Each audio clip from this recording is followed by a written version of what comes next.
Guys and dolls, Freedom Dad. So today's video was going to be about what's going on. Obviously, there's a big case going on, right? Just going to say it as it is, you know what I mean? I don't know if they were mostly Pakistani men this time. I don't know, but I think they were majority Muslims, and I think they got 210 years between them. One guy appealed it.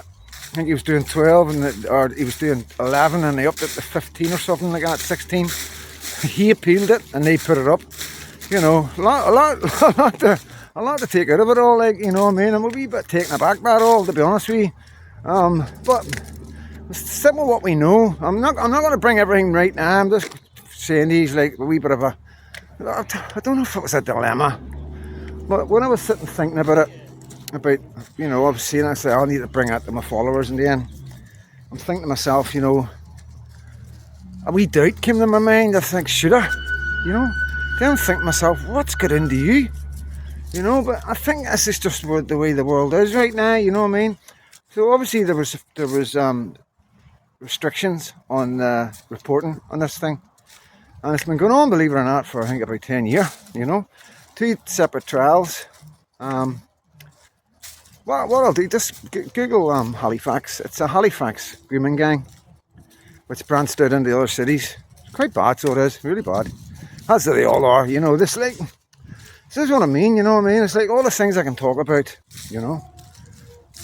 You know, is it in your interest? You know, this is the kind of things you've got to ask yourself, you know what I mean? And after thinking about it, because obviously I don't want to promote hate, right? You got to understand that. And it's difficult. I keep saying this. You know this. I keep saying this all the time. It is really, really difficult. Because you're damned if you do, you're damned if you don't. The pros and cons. You know, it's as simple as this. You know, there needs to be an awareness that there's a problem. A big problem. And the problem doesn't seem to be getting addressed or spoke about. And if it was getting addressed or spoke about, then I wouldn't have any reason to bring you nothing but funny stories and stuff about my life and stuff about mental health to help people out, you know. But, you know, it's like nobody else is doing it. And it's like, it's getting left unchecked. And there's more and more men like this coming into the country. And these men, like most men, need to have sex, you know. And there was a big problem with the priesthood. Now, I'm not making any excuses for these monsters, right? But one of the problems with the church and the priests particularly is because they took an oath of celibacy. So they went without sex. And then they were presented with, fuck knows, I don't know how you work this out, like, but then they were presented with children. And for some reason it was overwhelming, and there was reports and everything done about them saying it was because of this celibacy, you know. So the one thing we can take from that there might be a wee bit of truth in it, right? So just bear with me. So if there's a problem with men that don't have sex regularly, and if they, and no, like, imagine, there's thousands and thousands and thousands of young men flooding cities right now. And none of the women in that town want to be with them, right? You know, obviously you're going to get one or two. But what I'm trying to say is it's a cultural difference. Some women are more attracted to young men from their area, maybe footballers, rugby players, you know. I don't know what floats women's boats. I don't know what, you know, but I know from what I'm hearing that there's a problem because nobody wants to have sex with these men. Other men are going, why, but there's working girls. Listen, they're working girls. HIV, this is for entertainment and educational purposes only, and this is my opinion and what I'm picking up, you know. You need to do your own research, guys, definitely. Just anything I say, research it, you know. That way it makes my life easier doing these videos, you know what I mean? So we know that HIV has risen, I think, 50%. This is, you know, it hasn't even been reported as much as it should. It's pretty bad. You know, and it's obvious, we know why, you know, because obviously a lot of these countries don't have medical care like we do, right? There's loads of different reasons why it's happening. The thing is, it's happening. I'm not here to get into the reasons and find a left-wing algorithm for you, for anybody that feels sorry, you know what I mean? I'm not here for that. I'm here to report on what's going on in my country, where my wee girl's about to grow up in. That's it, you know? And I've got to keep that in my mind all the time, because I am doubting myself. Because I don't, like I say, I am asking myself, should I bring this to my platform? Nuts. Absolutely nuts. And I apologise for that. But I'm just going to be totally honest with you guys. You know, I'll tell you what's going on in my head right now. And that's how I feel sometimes. I'm questioning it. But like I say, it doesn't last very long. I'm able to work at it logically and then look at my daughter and go, aye, right, no bar. So yeah, this is what's happening. This is what I'm doing. So I'm going to bring it in more detail. Sit down and do it properly with images and all the rest of it. So I've got the receipts, you know what I mean? And I just want to touch on mental health, guys, because this is just out of the blue. This happened 10 minutes ago, right? And I was just outside having a cup of tea with my dogs, and one of the local boys walked by. He has had troubles with drugs. Okay, there's no two ways about it, you know. Just like a lot of working class guys, you know, and they just float about, you know, and they do their thing. You know, they don't bother nobody. They don't bring. It's not like where people think, oh, they're drug users, there's going to be high crime. It's not like that. These guys don't sit in their own doorstep, you know. I don't know what they get up to or whatever. I know this particular guy doesn't need to, you know. Because he's got underlying health issues, right? And this is where the problem all began, probably. You know, I'm going to get a proper chat with him. I have told him that he needs to get off everything for me to help him. You know, I can't. I'll help him as best I can. I did tell him, if you want to get successful and get back to normal and like on top of your game, you need to come off all your drugs. Come back to me, and I will help you. I'll help you do whatever you need to achieve, because he knows. Because he said, like, my mental health, I'm struggling with my mental health. I'm like, what's up with you? And he starts telling me, and I had to stop him because I seen the twinkle in his eye. And I says, I'm not going to say his name obviously, but I said to him, like, come here, Tulip. I said, you know what you need to do, you know, because he's been there, he's done it. Honestly, he's been there. And I says, you know what you need to do, you know, you need to come off everything, you know. It's the only way you're going to be able to fix your head, you know. I want to tell you, anybody that's got anybody with addictions in their lives, that this is maybe could help them a wee bit. So basically, it's like most addicts, when they're high, want to come off drugs. Simple as that. They want to get clean. They want to come off drugs. I've been there. And but when they're not high, that thought of getting off drugs, there's no chance of getting through because of the thought of needing drugs, you see, because the body's sore, the head will be sore, the shits will be coming out, they'll be being sick, they'll be shivering, they'll be lying at night, wide awake, body really exhausted, but the mind wide awake. Now, unless you've been through that, and you understand what that's like, it's torture. You watch every minute go by, it's torture. And this is, come on, chill up this way, it's less windy here. So basically, you've got to have a look at it logically, and you've got to like see how the mind works. When you see people coming up to your friends, loved ones, going, "Oh, I want to get off drugs, I want to get off drugs," the first thing you got to understand is that they're high, right? You know, this is a problem.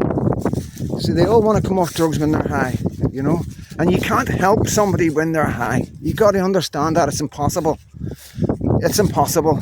You're going to look like you're helping, it's going to sound like you're helping, and they're going to react like you're helping, but you won't do a goddamn bit of difference. I'll tell you that now. So that's one thing. You've got to start from the start. Now, I know you're saying the whole point of this is getting off drugs. The whole point of this is getting them to want to get off drugs. You know, that's it. That's the secret. You've got to be able to tell them. They've got to understand how it works.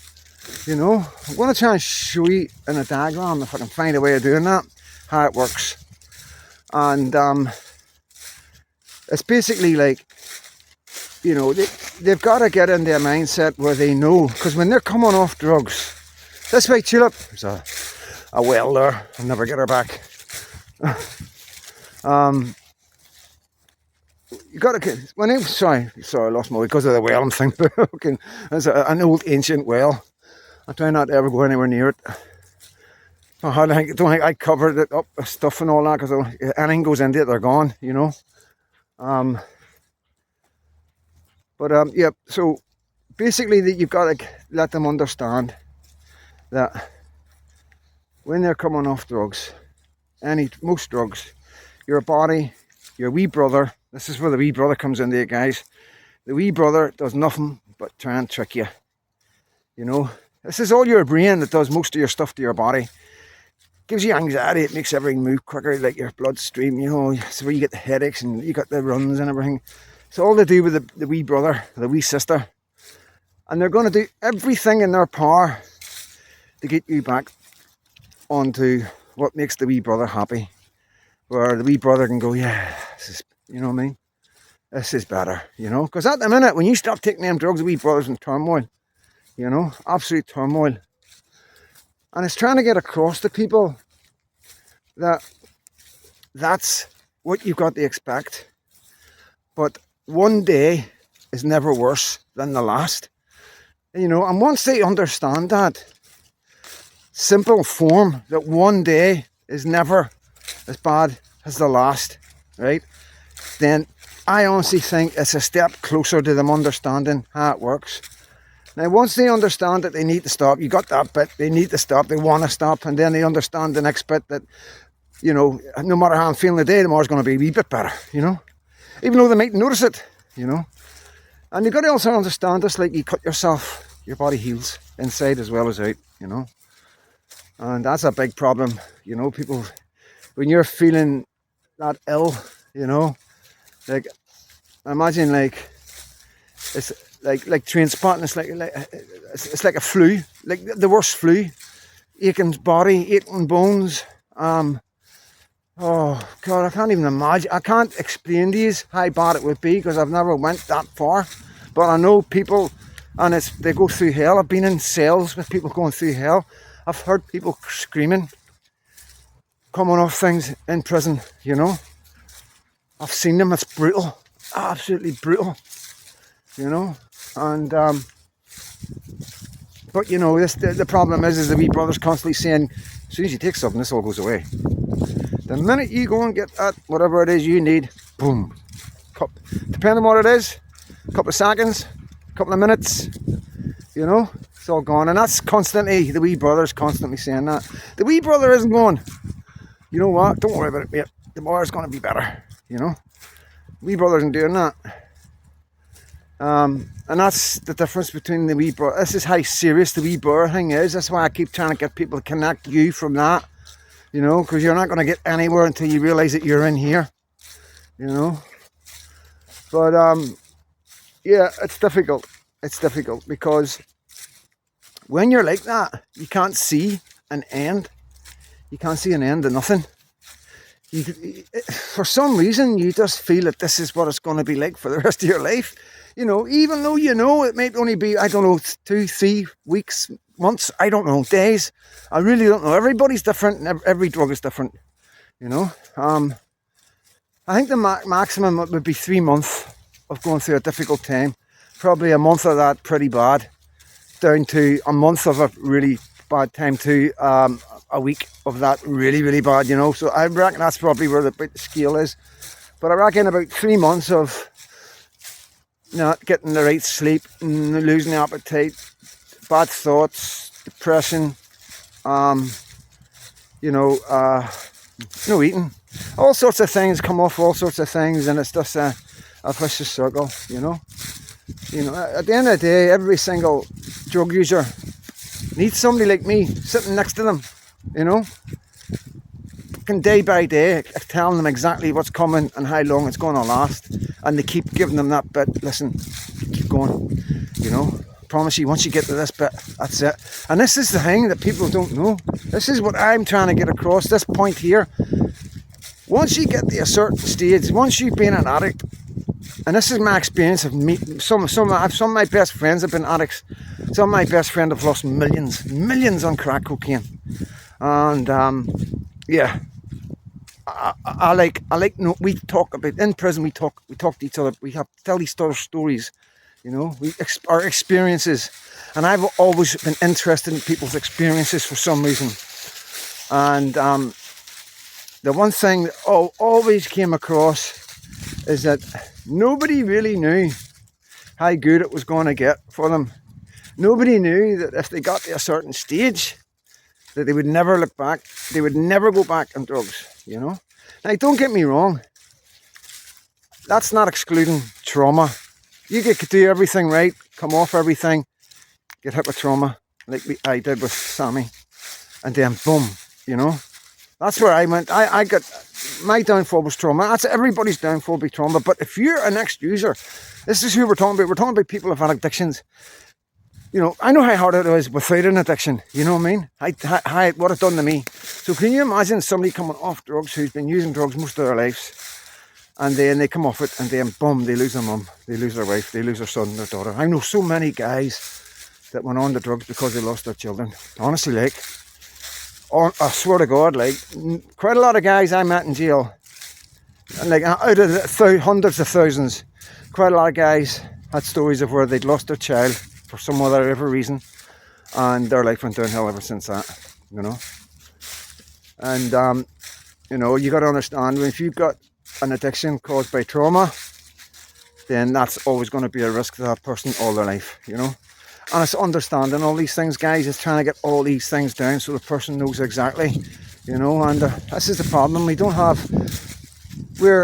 All we seem to do these days is we don't care about anybody that's got alcohol problems or addiction problems. We care more about people with addictions than we do about alcoholism, you know. That's 100%. That's pretty sad, like, you know. But it's a rabbit hole to go down, guys. You know, it's really difficult. You know what I mean? Because alcohol is a social thing in our life, and a lot of people enjoy using it. You know, and I do feel a wee bit of hate from certain people because of my stance on alcohol. You know, and I don't know if it's because they look at me and they've seen me drunk in the pub.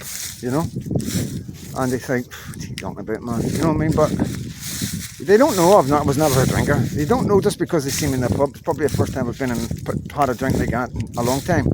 You know, they don't know I was a taxi driver. They don't know I spent most of my life in prison. They don't know I've never been around drink. You know what I mean? And it's like, you know, when I have a drink, my mental health changes. Everything changes. My blood, my heart, my chest, pressure, life changes completely, you know. And I couldn't work it out at first because, and this is addiction, believe it or not, this is addiction, and this is me just having a few drinks a week, you know, socially, maybe a pint after work, you know, or maybe on it for maybe a Saturday, watching the football on a Saturday, and then getting a skinful on a Sunday, you know, both days drinking. And I was like finding myself getting really irritated, angry, and snapping at people, and you know, and couldn't understand it, you know what I mean? This is a long time ago, you know. They took me, I only just worked it out not so long ago, like, you know what I mean? But I used to be like this, and the way it was working, it wasn't like a hangover. It was taking a couple of days. It was taking a couple of days for my blood to go back to normal, and that's what the problem was. By the time you were actually getting the effects of what the damage of alcohol was doing to your body, you'd almost forgot about drinking alcohol, so you couldn't work out what the fuck was wrong with you. You just thought, this life, you know what I mean? Who questions a rapid heartbeat? Who questions a wee sharp pain in the arm? Who questions random sore heads? You know what I mean? Nobody questions it anymore, you know? It's part of society, innit? You know, part of the pressures of life, you know what I mean? But I was never like that, you know? I've always been healthy. Very, very lucky that way. I think I was really no well when I was young, but and obviously it's because of prison. You know what I mean? Eating healthy, staying away from germs. You know, yeah, not drinking. You know, no abusing, not drinking, smoking cannabis. You know, anything like that. You know what I mean? Or smoking roll-ups and stuff like that. You know what I mean? But yeah, there's all different things that you could look at. But this would be perfect to show you exactly what I'm talking about. I'm hoping I can catch this. Right, so if you've got somebody with addiction, this is my best way for you to show them how it works, right? So I put that there, and I put my finger here. So move Julep, it's not about you. So there's you. I'm going to put this here. That's you. That's the addiction person, right? That's you. Whoever's your friend or your loved one, that's the person that's addicted, right? Now, this line here is their mood. That's their mood line going all right along here. This is the mood. Everybody's mood line is along here. Everybody, normal people, have got a mood line that goes straight, right? Now, this person here is coming off drugs, right? So, two things are going to happen. His mood line's already down here because he's coming off drugs. He's not taking drugs, so his mood's really bad, right? And so what's going on at the same time is this is the length of time. Okay, this is the length of time. There's a mood line. There's a length of time line is going that way, going up to there, from here to here, right? That's the line for the time. This is the line for the mood, right? For normal people's mood, and this is the line where his mood is. So basically, what's going on at the exact same time? This is moving further along that way because time's moving on, but this line here, which is way down here, is slowly coming up the way. Slowly coming up. As this time goes on, this mood starts rising back up. Slowly, very slowly. It starts off really slow because he's way down here. Doesn't move for a couple of days, but slowly it starts going back up.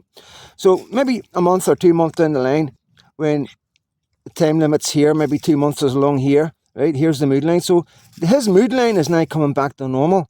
But because he's been down so low in life, his mood line is going to go up further than anybody else's. But you can't constrain, that's okay for a wee while, like you're giddy, it's like ADHD sort of thing. You're happy, you're over happy, you know what I mean? But you can't sustain that, you know what I mean? I don't believe you can sustain that. So as the time goes on, the mood starts to come back down to a normal level, you know? Now, it never comes back down to the level that everybody else has that doesn't have drugs, doesn't take drugs, doesn't go through trauma, because they have never experienced any bad trauma in their life. I honestly believe to be a bit more happier in life, you've got to go a wee bit further down, you know. And this is what happens with people. They're down low and they're trying to use drugs to keep bringing them up. And at first, the drugs does bring them back up to normal, right? But eventually, the longer they keep losing the drugs, it doesn't come up as high. It stays down, you know. And then they're taking their drugs and their mood doesn't thingy. And this is whenever they decide that it's time to come off the drugs. And this is the problem. There's nobody there waiting for them, you know. There's nobody there waiting for them. I hope that makes sense to you guys, you know. That came to me when I was dealing with my mate, when he came to my gate to talk to me. I don't know how that worked out there, if he's going to understand it, you know. Tell me if it does make any sense. If it's absolute nonsense, if I need to do it in a bit of paper, tell me I'll not do it in a bit of paper. But I know people are sitting going, who doesn't know that? Fair enough, you know what I mean? But this is the thing. We haven't got the drug problems. You know, you're not in a place where you're in hell right now. These people are. And there's simple, logical ways of looking at it. Even if we could get a chart built, you know, because I've never heard of this before. This is me. This is coming into my head, and that's where my mother's grave.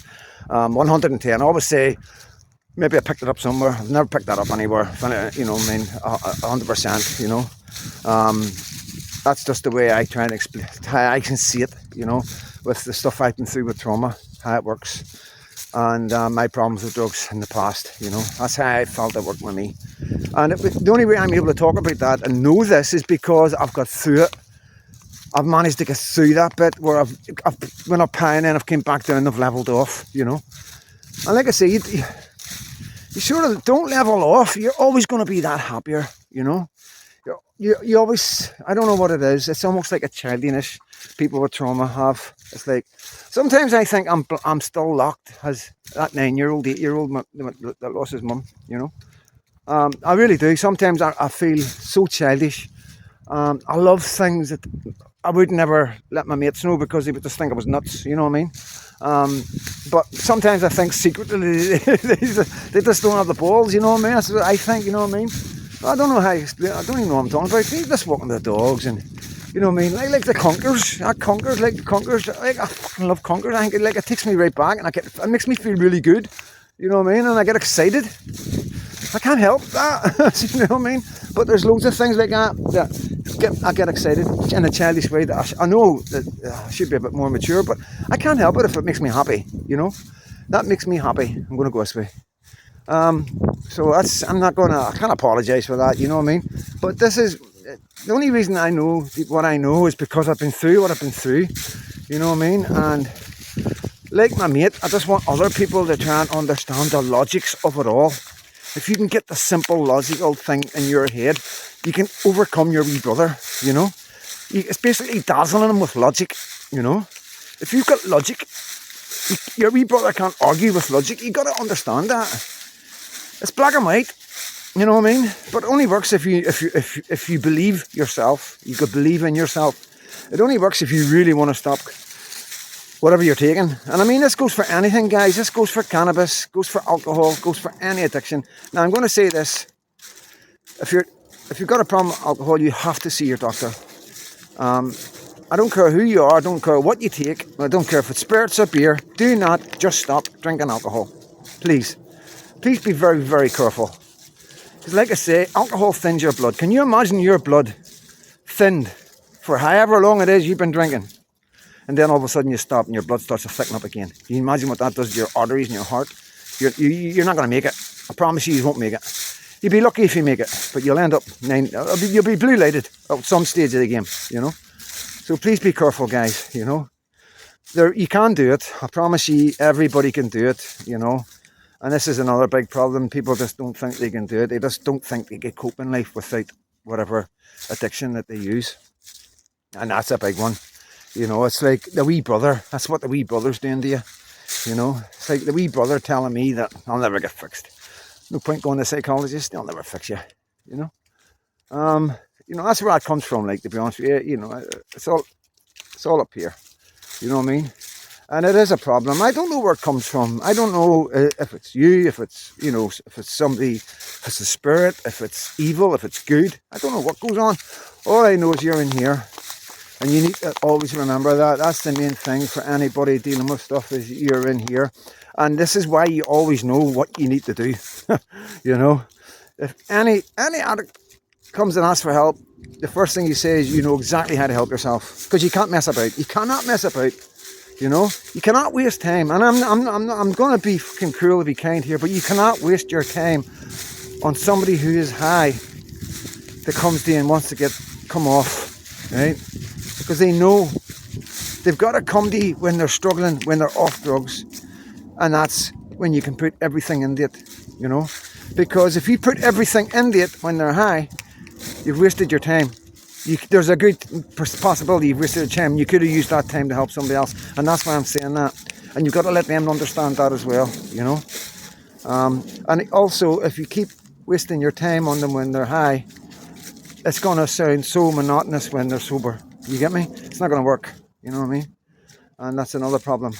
But there's no mental health there, guys, for these people, you know. Like I say, this guy in the street, absolutely amazing guy.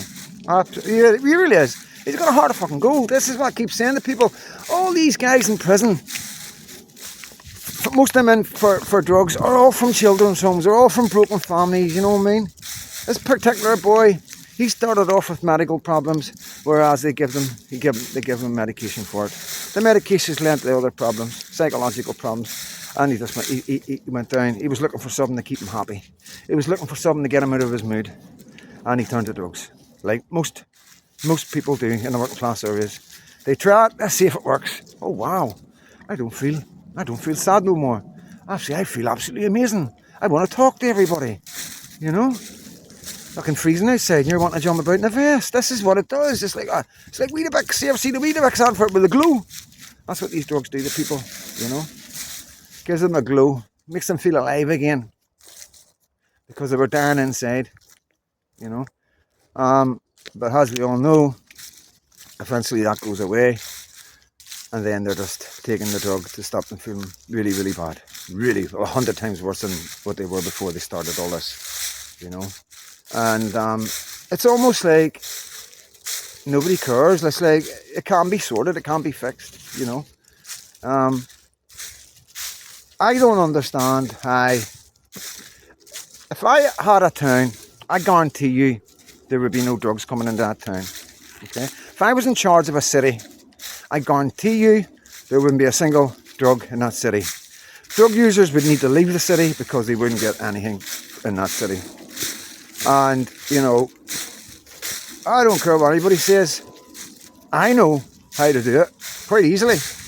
And it's not by being brutal. Of course you're going to be brutal. That people are going to bring drugs into your community to sell to your most vulnerable. And of course I'm going to be brutal. They're going to feel the full arm of the law. There's no two ways about it. If you're going to sell drugs, you know, to me it's attempted murder, you know.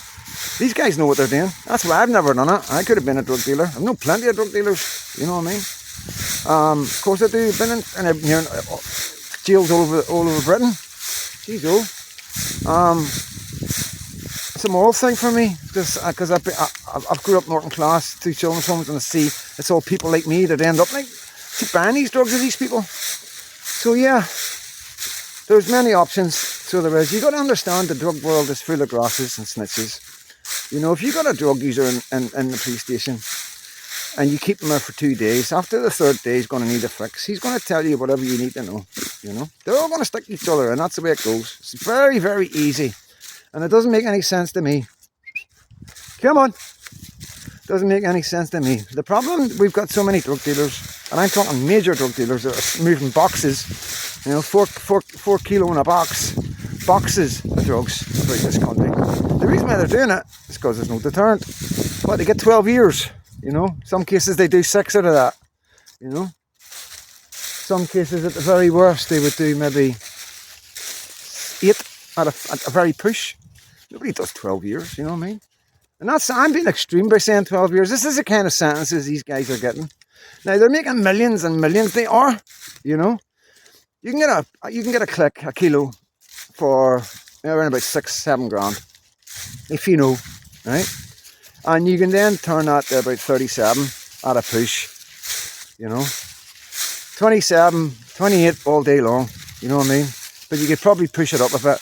And then that click can then get knocked into 4 27s. Well, another 3 27s, you know what I mean? So you can see the profit on just buying the boxes, a box of 4. You get me? That kind of money is just by bringing something across a sea, you know? Or maybe 2 seas. So you can understand why these guys don't care about epoxy 12 years in jail. You know, where they can probably make as much more, even more, not obviously not even more money, but they can make plenty of money in prison. Believe you me, it's the hub of drugs.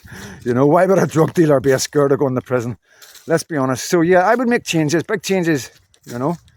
And but our government don't seem to want to do that. It doesn't make any sense to me, the amount of damage that's getting done in our streets. So guys, that's what I was wanting to touch on. Mental health is quite close to me. I'm fucking constantly dealing with stuff in my head, my own head. Constantly a roller coaster. I don't have a psychologist on hand, you know, but I do have some people that made things a bit clearer to me. And yeah, having a baby has been traumatic for everybody, I think, you know what I mean? But amazing, absolutely amazing. Midwife was out today, and yeah, the baby's absolutely beautiful. I mean, everybody's telling me that. I'm thinking I'm biased, you know what I mean? Everybody's saying that, you know what I mean? Then I'm thinking, they must. But I'm thinking, some of these people don't even talk to me. I swear to God, some of these people don't even look at me, you know? And all of a sudden they're like, oh, your wee baby's beautiful. I'm like, thank you very much. You know? Like, see, I was in the shop the other day and they were all like, oh, we love your baby. Yeah, kitties. I was like, oh. And I went like, it's all women, you know what I mean? I'm like, I'm surprised, like, and they were all like, why? I'm like, whoa, because it's my baby, it came from me. That's all, fucking calm down. yeah, but that's, you know, working class, you can't, honestly, I know some of these people hate being called working class, you know, but I think some of them really do, like, I think a lot of people look down at working class, even when they're working class themselves, and they do everything they can, you know, they do their houses up, and they copy the Kardashians, everything's glitter and neo lights, you know. And you know, which is nice, you know what I mean? I think that's cool, you know what I mean? But you gotta remember who you are. There's nothing wrong with being working class. Honestly, there's nobody, I think, to be honest with you, most famous people in upper class would love to be able to run about with us. They're just too fierce. You know what I mean? They're just too fierce. We are the people in our society who have the most fun. There's no two ways about it. Because we don't have anything to lose, really. You know what I mean? And, yeah, we're more lucky. You know what I mean? We're more like, what's the word? Lucky, go lucky, live lucky. I don't know. But you know what I'm talking about. But, yeah. I have to say, like, it's a roller coaster. My life is constantly a roller coaster, you know. And I go through life, like, this is why I do these videos as well with the mental health, to try and, because, you know, I go through life struggling, right? And then somebody just says something to me that makes it completely clear. And I mean, like, one sentence could have stopped years of fucking turmoil. One sentence, you know what I mean?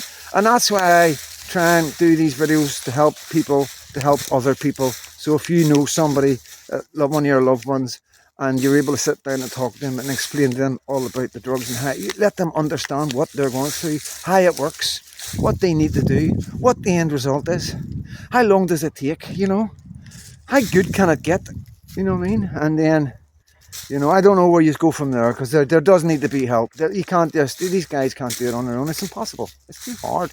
You got to remember, it's not just a person, a guy or a woman who's coming off drugs or alcohol.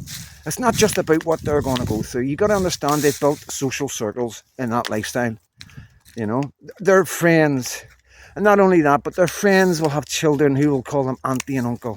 There's so much involved in the circle of friends that they have when they're addicts. Everybody knows that they've got to break that circle, and then they can go back to the individuals, right? They can. You can. Well, you are strong enough. I promise you, like, guys, this is another thing they need to know.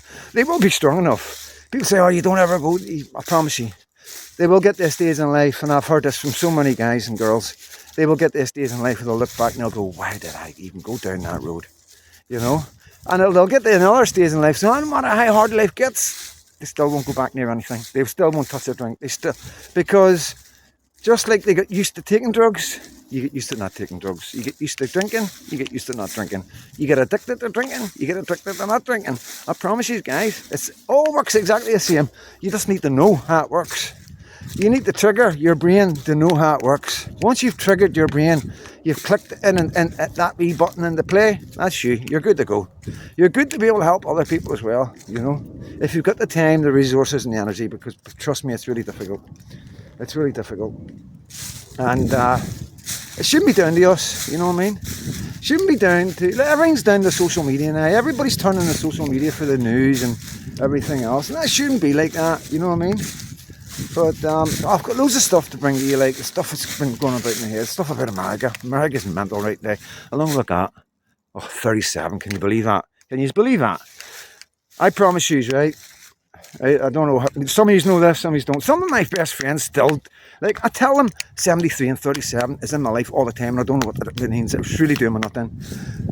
And I'll be sitting with them, and something will be 37, and they'll be oblivious. And I'm like, look. But honestly, the last 3 or 4 days, I think, and I'm not exaggerating, it's almost scary. This has been the most I've ever seen it in my life. And I'm talking, every single time I look at anything to do with numbers, it's been more 37 lately than 73, which is very strange. And I'm talking, this happens so regularly, I'm only talking in the last 3 days.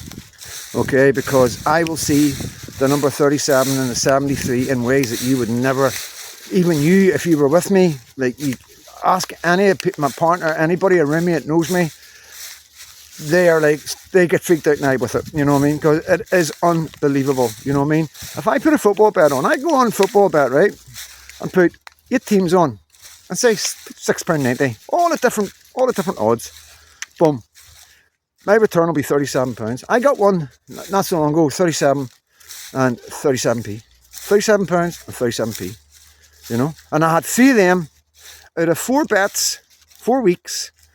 3 of them came back with £37 or £73 returns.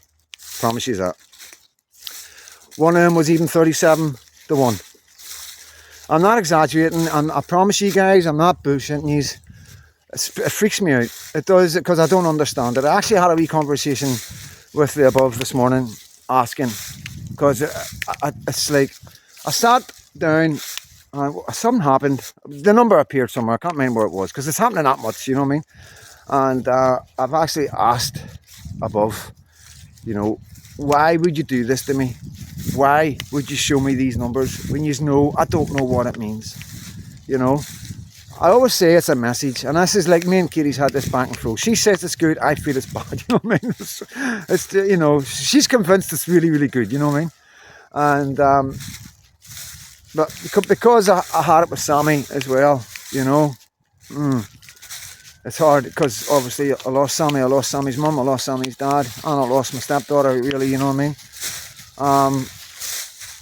She never, I lost her. She just, I ain't gonna go down that road, man. But that was a loss for me. But I did love her. But so it's hard to look at it as good whenever that happened, when it was in my life when that all happened. So that's the problem I've got with it. You know what I mean? I like, if you look at, I tell you what to do. Right? I don't stop my videos at any time. Have a look at my videos and see how many are sitting 37 minutes. And I promise you, I'm not trying to do it. You know that I can't even see the screen. I can't see. It's a white sky behind me, and the numbers are white. I haven't got a clue what numbers they are. So yeah, sorry about that. That's often an R1. So this is a wee long one. So it is. I'm really sorry, guys. But yeah, I hope this helps somebody. Please let me know if it makes any sense, if I'm doing any good. You know what I mean? Because I don't know. Honestly, you got to put yourself in my shoes, guys. I've never done this before. I feel like I'm saying stuff that I don't feel I really know too much about, but at the same time I feel like I know everything about, which is really weird. I just don't know how it comes across, you know what I mean? If it's even going to help anybody, if anybody can take any comment, So listen, I'm going to go. It's getting a wee bit windy here. My hands are freezing. I'm going to put my gloves on. So I'm going to do a night shift tonight, give Katie a night off, because obviously she's on the breast and everything, and yeah, it's perfect for, it's just, I think it's brilliant, you know what I mean? I think it's absolutely brilliant. The baby was straight on the breast, and it's been I think it was maybe a day of trying to do it, where because it's hard, you know what I mean? The baby just doesn't do it like you think. That's what I thought. I was like, you know what I mean? Because the baby came right out and bumped straight onto the breast. I'm like, yay, this is great. And then it was just a nightmare for a day, but within a day she had it cracked, you know what I mean? Like I say, this is one thing that I have to say, right? And I swear on my mother's grave, there's one thing about my partner, is that I know she's going to be the best mum in the world. I just know I couldn't have picked a better person to be. And I'm not just, I swear to God, on my mother's grave, I'm not saying this for brownie points, I promise you. On my mother's grave, it's just from my heart. I can't stop thinking how well I've done. You know what I mean? I honestly cannot keep giving myself a pat on the back, because I just know, you know what I mean, when we talk, because we've had, it's been hard, it's been difficult, it really has, we both suffer from mental health. She's gone through post-mortem, I'm struggling to deal with, lots of things that's happened because of me and my mum, losing my mum when I was 8, and I've been thinking about my mum a lot, and thinking about how it's been hard. I'm not going to talk about it because I'll cry. It's really difficult right now, and it's been difficult for the last wee week. So the build up, going into the hospital and into the hospital, being around baby and all that. And for some reason, I don't know if my mum's been sitting right beside me and I'm getting that because she's there, but it's been a very dark rabbit hole for me to go down, and I didn't realise how much it was affecting me. I knew something wasn't right with me, but I didn't know what was wrong. But after talking it out with some friends, they've given me that wee bit of information. It's just opened up a light bulb, and the wee brother and I settled down a wee bit. Still got a wee bit of work to do. Got a wee bit of stuff to work out with Katie. Because obviously, I'm 55, she's 22. You know what I mean? It's like there's a big age difference. You know what I mean, guys? I've got to look after myself. I'm worried. I don't want. You know what happened to me when I lost my mum. I know how I felt. You don't know how I felt, but trust me, it wasn't nice. And I don't want to put my daughter through that, I really don't. I've got to be very careful. And yeah, that's my biggest problem. But I keep forgetting the Katie's are, because I keep looking at it back and thinking me. Look, comparing me, how I felt, how I acted, the loss, the feeling of loss, I can't actually, well, I would cry. I can take myself back. You know what I mean? I know I was there in the hospital. I can see my mum in hospital, the last visit, you know, when she didn't know who I was. The last visit, when they knew she was dying. I got a video of the headmaster coming in, because I was sitting in the corner because I was being bad. So I was put in the corner of the class in P4, and the headmaster came in, and I thought, oh shit, I'm in trouble. Because he went up and spoke to the teacher, and the two of them were looking at me, sitting in the corner on my own, because I was bad. And I'm thinking I'm getting into trouble. And Mr. Anderson, he brought me out, and he put his arm around me. And as soon as he put his arm around me, I started crying, because I knew. Even at that age, I knew. You know what I mean? I think we all know certain things. We just don't give ourselves enough credit. But, you know, there's lots and lots I remember and the reason why I remember them is because it's traumatic. Very traumatic for me, you know. And that set me up for a really difficult life, you know. And, you know what I mean? And it is difficult not to have that in your head and not to worry about stuff like that. You know, I feel pretty shit, to be honest with you. Let myself go like that, but I can't help it. I don't have a psychiatrist on call. You know what I mean? I don't have many people I can rely on that understand me. You know what I mean? Like I say, a lot of people lose their temper with me. A lot of people don't sit down and go, listen, I know you're saying this and this and this, but I know you better than that. What is it really? Nobody ever really does that. There's only been one person that's done that, and that one person has got me through this wee bit, so they have. And they don't want mentioned. They do not want mentioned, you know, so that's what it is. You know what I mean? This is what I mean. It's all about what you know in your head and knowledge, and, you know, knowledge is definitely power. Really, really powerful. And I suggest that anybody, if you've got anything playing in your mind, anything that affects you in life, deal with it, look into it, study it, learn about it, know it inside, outside. That way you'll always be able to sort yourself out. That's a problem I haven't dealt with everything properly. And yeah, you know, I don't think I've dealt with any of the real causes, because I've never really been asked about the real causes, you know what I mean? Too busy dealing with why was so violent here and why I was so violent there. You know what I mean? It's like we're looking at the big picture when we should be looking at something further back. It's hard to explain, you know, it really is hard to explain. But I don't think the right questions ever get asked for people. And you know, this is why society is the way it is. This is why everybody's on so much medication, because nobody deals with it, nobody talks about it. You know, everything can be put right by words, you know.